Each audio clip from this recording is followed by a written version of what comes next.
Hello friends, स्वागत है आप सभी का आपके अपने YouTube channel Rajasthan education hub में। और हम अध्ययन कर रहे थे जीन पियाजे का संज्ञानात्मक सिद्धांत। और उसमें हमने चार जो है मुख्य पार्ट पढ़े थे। सिद्धांत में चार अवस्थाएं पढ़ी थी। सबसे पहले हमने अध्ययन किया था संवेदी पेशी अवस्था के बारे में, जिसमें हमने देखा कि ये 0 से लेकर 2 वर्ष तक होता है। और इसको लर्न करने के लिए कुछ की जो वर्ड होते हैं पहले निकाल के लिखे थे, जिससे आपको पता चल जाए कि कार्य प्रभाव, नैसंगिक आकृतिकल्प, वस्तु स्थायित्व, ब्लैंकेट एंड बॉल स्टडी, इन सभी जो कीवर्ड है इनका संबंध किससे है, तो संवेदी पेशी अवस्था से है।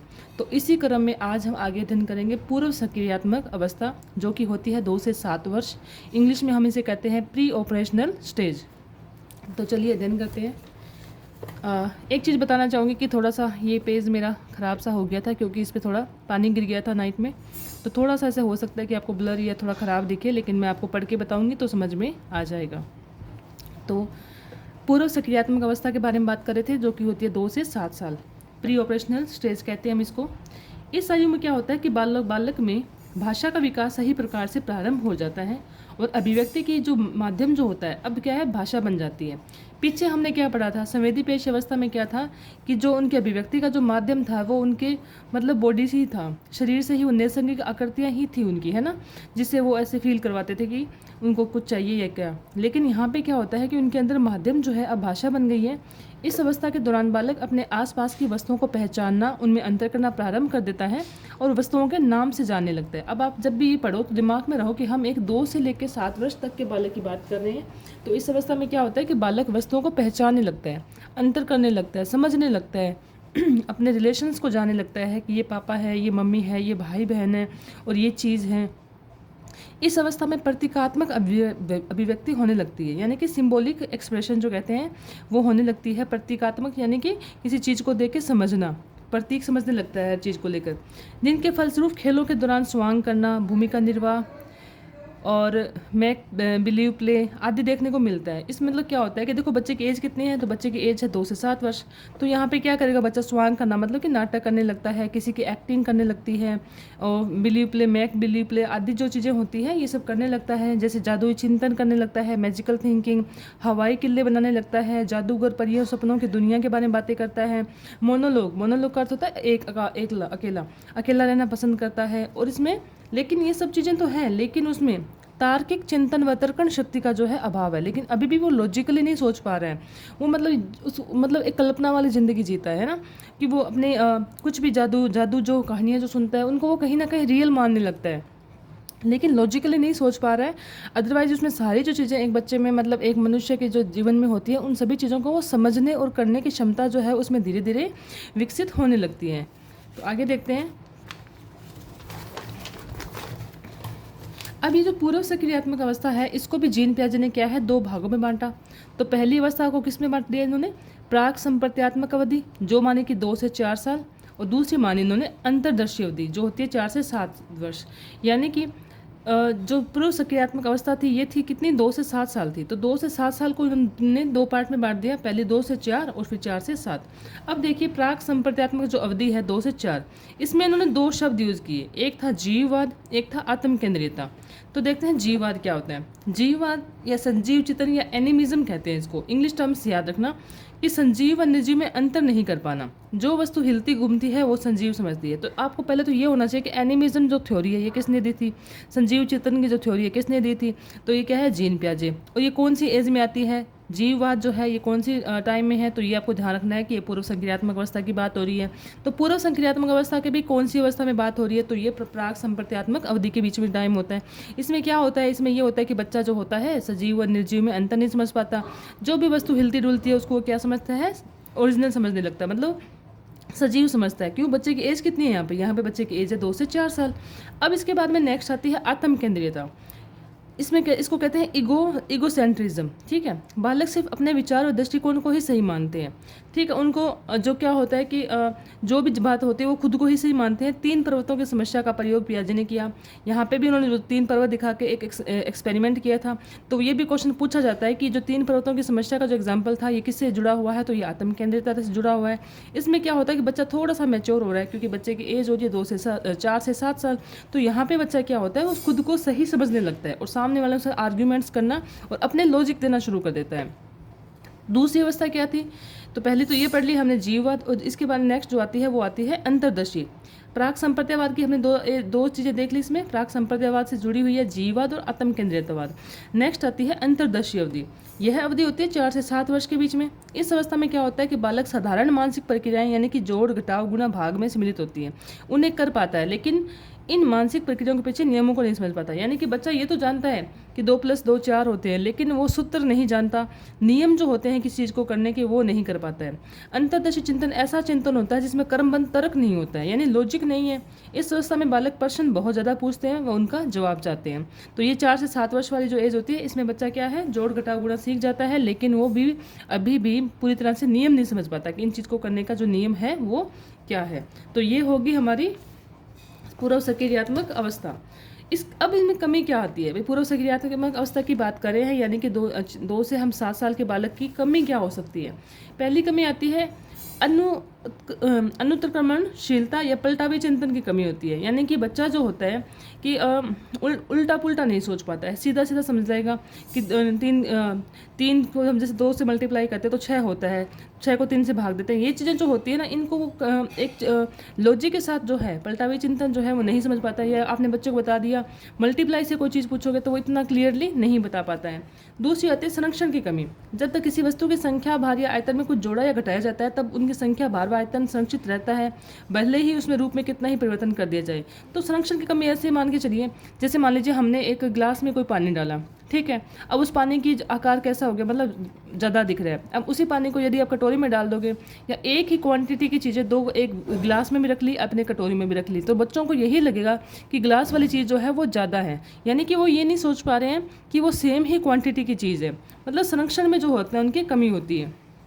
इस अवस्था में बालक के सामने अगर कांच के 2 बर्तन हो जिनमें द्रव की मात्रा समान हो, उनमें से एक बर्तन का द्रव चौड़े आकार में बर्तन में पलट दिया जाए, तो भी बालक यही कहेगा कि लंबे बर्तन में जो ज़्यादा मात्रा में पानी है। तो यही एग्जाम्पल मैंने आप सभी से समझाया।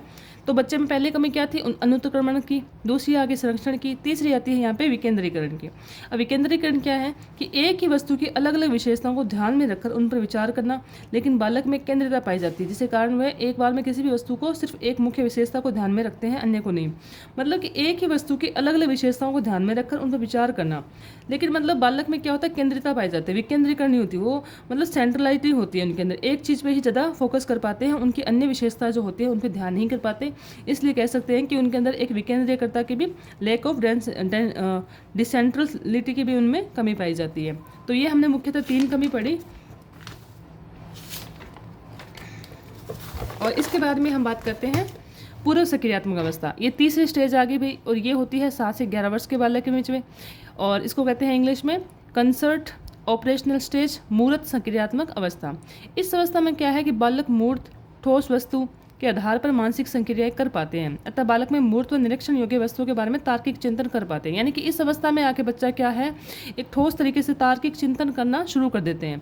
इस अवस्था में महत्वपूर्ण संपर्क विकसित हो जाते हैं। अब देखिए, हमने जो जो कमियां पड़ी थी ना वहाँ पे, वो सारी यहाँ पे अच्छे से विकसित हो चुकी है। संरक्षण भी समझ में आ गया उनको, वर्गीकरण कर पाते हैं, उत्क्रमणशीलता भी आ गई, पंक्तिबद्धता भी आ गई, और संबंध भी आ गया।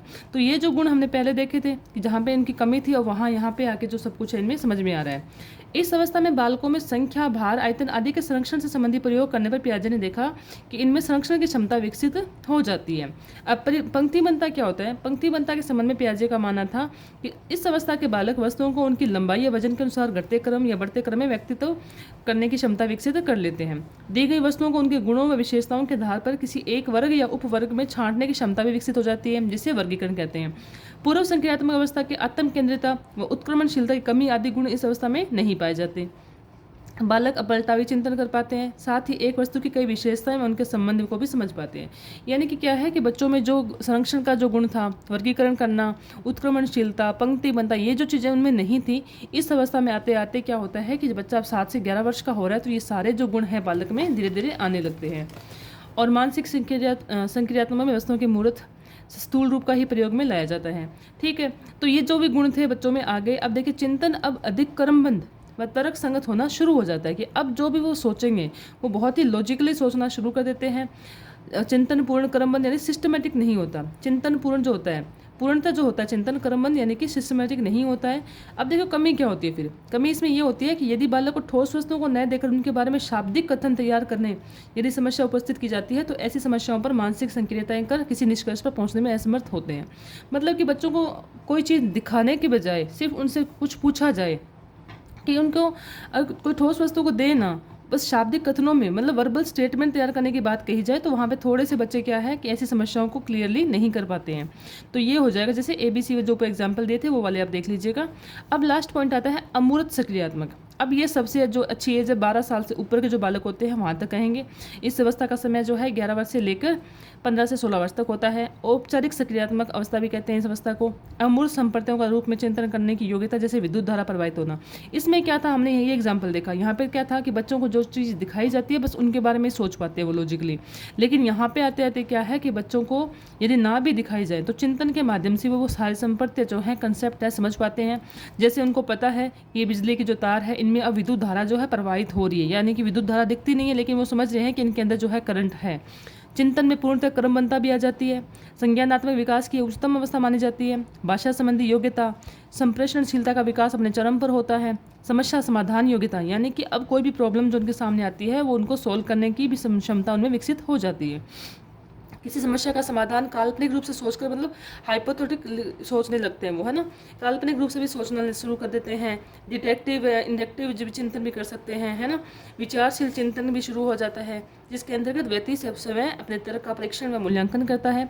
किशोरों का जो चिंतन होता है वो अधिक लचीला व प्रभावी हो जाता है। ठीक है, तो यहाँ पे बच्चा जो है मैच्योरिटी एक अच्छे तरीके से विकसित हो गई है बच्चों में, और उनका बोलने का तरीका, उनका कर्मबद्धता उनके में, और उनको बहुत ही एक समस्या का समाधान भी कर सकते हैं और एक ना मतलब हाइपोथेटिकली भी सोचने लगते हैं। तो ये जो भी गुण है ये इस एज में क्या था, इसे जो हमने पहले पढ़ा इसमें वो सोचने तो लगे थे लेकिन सिर्फ उन्हीं चीज़ों के बारे में जो उनको प्रत्यक्ष रूप से दिखाई गई थी। लेकिन अमूर्त संक्रियात्मक अवस्था में क्या था कि जो चीज़ें उनको नहीं भी दिखाई गई थी तो उनके बारे में भी वो काल्पनिक रूप से जो है सोचना शुरू कर दिया था। अब देखिए इस अवस्था में किशोरों में तर्क वाक्यों के बारे में निर्णय करने की क्षमता भी आ जाती है। तर्क वाक्य एक दूसरे से संबंधित होते हैं या नहीं, अंतरसाध्य तर्क कहा जाता है ना। तो जैसे अपने रीजनिंग में जो क्वेश्चन करते हैं ना कि मान लीजिए राम श्याम है, श्याम राम है, तो इस तरह की जो चीज़ें होती हैं वो भी वो इस एज में आते आते ढंग से समझने लगते हैं। पियाजे का मत है कि औपचारिक सक्रिय की अवस्था अन्य अवस्थाओं की तुलना में अधिक परिवर्त्य होता है तथा यह किशोरों के शिक्षा के स्तर से सीधे प्रभावित होते हैं। जिन बालकों का शिक्षा स्तर काफ़ी नीचा होता है उनमें औपचारिक सक्रियात्मक चिंतन भी काफ़ी कम होता है। ठीक है, मतलब कि इनका ये कहने का मतलब है कि औपचारिक संक्रिया की अवस्था अन्य अवस्थाओं की तुलना में अधिक परिवर्तन है, मतलब ये अधिक चेंजमेंट होती है ना, वेरिएबल है इसमें, तथा यह किशोरों की शिक्षा के स्तर से भी सीधे प्रभावित होती है। में जिन बालकों का शिक्षा स्तर नीचा है ना तो वो औपचारिक सक्रियात्मक चिंतन भी कम होगा उनका। तो किशोरों के चिंतन में वस्तुनिष्ठता, वास्तविकता की भूमिका अधिक बढ़ जाती है। दूसरे शब्दों में बालकों में विकेंद्रीकरण पूर्णतः विकसित हो जाता है। देखो वहाँ पे सिर्फ विकेंद्रीकरण की कमी थी थर्ड एज में, लेकिन यहाँ पे आते आते में जो विकेंद्रीकरण की जो है ये भी पूर्णतः विकसित हो जाता है। इसमें कुछ थोड़ी सी चीज़ें हालांकि इस टॉपिक से संबंधित नहीं है, फिर भी मैंने कहीं कोई टेस्ट में क्वेश्चंस देखे तो शायद लिखे होंगे कि विकास के किसी भी पड़ाव पर कोई भी वस्तु सिखाई जा सकती है। तो ये लाइन किसकी थी, तो ये ब्रूनर ने कहा था। और ए बायोग्राफिकल स्केच ऑफ इन्फेंट जो है ये पुस्तक किसकी थी, तो डार्विन की थी। और ये था कि समाओं के द्वीप पर अनुदीर्घ अध्ययन किसने किया था, तो ये हॉलीगवर्थ ने किया था। और संवेग जो होता है ये कौन सी ग्रंथि से संबंधित है तो ये है एड्रिनल ग्रंथि से। तो इस तरह के क्वेश्चन अगर लिखे हुए आए तो टॉपिक से संबंधित तो जरूरी नहीं है, कहीं भी मुझे जगह मिलती थी तो मैं लिख देती थी, है ना। तो आई होप कि आज आपको जो जीन पियाजे का सिद्धांत है वो मैंने आपको पूरा कवर करने की कोशिश की है, आपको अच्छे से समझ में भी आया होगा। तो इसकी जो PDF जो है मैं आपको टेलीग्राम पे प्रोवाइड करवा दूँगी। और वीडियो पसंद आए तो प्लीज़ लाइक शेयर सब्सक्राइब जरूर कीजिएगा। Thank you. जय हिंद, जय भारत।